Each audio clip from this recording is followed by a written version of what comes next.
السلام علیکم ورحمۃ اللہ وبرکاتہ۔ عورتوں کا جنت میں جانے کا سب سے آسان طریقہ ہے، اور یہ بہت ہی آسان طریقہ ہے۔ ناظرین، وہ طریقہ کون سا ہے؟ ویڈیو شروع کرنے سے پہلے آپ چینل پر نئے ہیں تو چینل کو ضرور سبسکرائب کریں اور لائک اور شیئر بھی ضرور کریں۔ وہ کون سا طریقہ ہے کہ جس کے ذریعے خواتین جو جنت میں جائیں گی، سیدھا جنت میں؟ اللہ کے رسول صلی اللہ علیہ وسلم فرمایا، قال رسول اللہ صلی اللہ علیہ وسلم، ایما امرأۃ ماتت وزوجها عنها راض دخلت الجنہ۔ کتنی پیاری احادیث ہے، اس حدیث پر ہم عمل کر لیں گے انشاءاللہ جنت ہی میں ہم سیدھا جائیں گے۔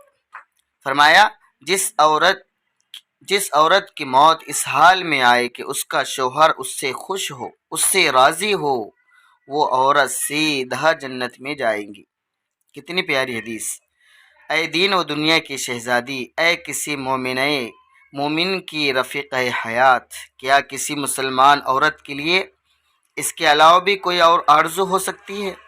اس کے علاوہ بھی کوئی اور چاہت ہو سکتی ہے، امید ہو سکتی ہے کہ اس کا رب اسے اپنے مہمان خانے یعنی جنت میں ہمیشہ ہمیشہ کے لیے ٹھکانہ عطا فرمائے؟ صرف ایک چیز کی، کہ وہ دنیا سے اس حال میں جائے کہ اس کا شوہر اس سے راضی ہو۔ اس لیے شوہر کی اطاعت ہر خاتون کی ذمہ داری ہے۔ اگر وہ ذمہ داری کو نبھاتی ہے تو انشاءاللہ وہ سیدھی جنت میں جائے گی۔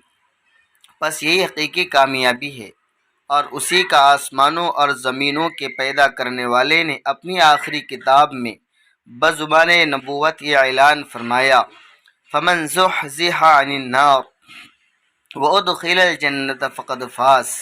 ترجمہ، جو جہنم کی آگ سے بچا لیا گیا اور جنت میں داخل کر دیا گیا تو وہ کامیاب ہو گیا۔ اگر آپ کے سامنے یہ آیت اور حدیث ہوں گی اور اس کو آپ صبح اور شام سوچیں گی تو شوہر و سسرال کے گھر کی ہر ذمہ داری نبھانا آسان ہو جائے گی۔ شوہر کی اطاعت کرنا اور شوہر کی ذمہ داری کو ادا کرنا یہ آسان ہو جائے گا۔ اتنی بڑی فضیلت اللہ رب العزت نے ہمارے عورتوں اور خواتین کو عطا فرمائی ہے۔ اس حدیث کو اور آیت کو سامنے رکھ کر ہر مشکل پر صبر آزما گھڑی خدائے مہربان آسان کر دیں گا۔ تو اس وجہ سے یہ حدیث کو ہم سامنے رکھے، اور ایک عمل اللہ کے نبی نے بتلایا کہ عورتیں کثرت سے صدقہ کرے اور ہدیہ کرے آپس میں، تاکہ آپس کے اندر محبتیں پیدا ہوں۔ السلام علیکم ورحمۃ اللہ۔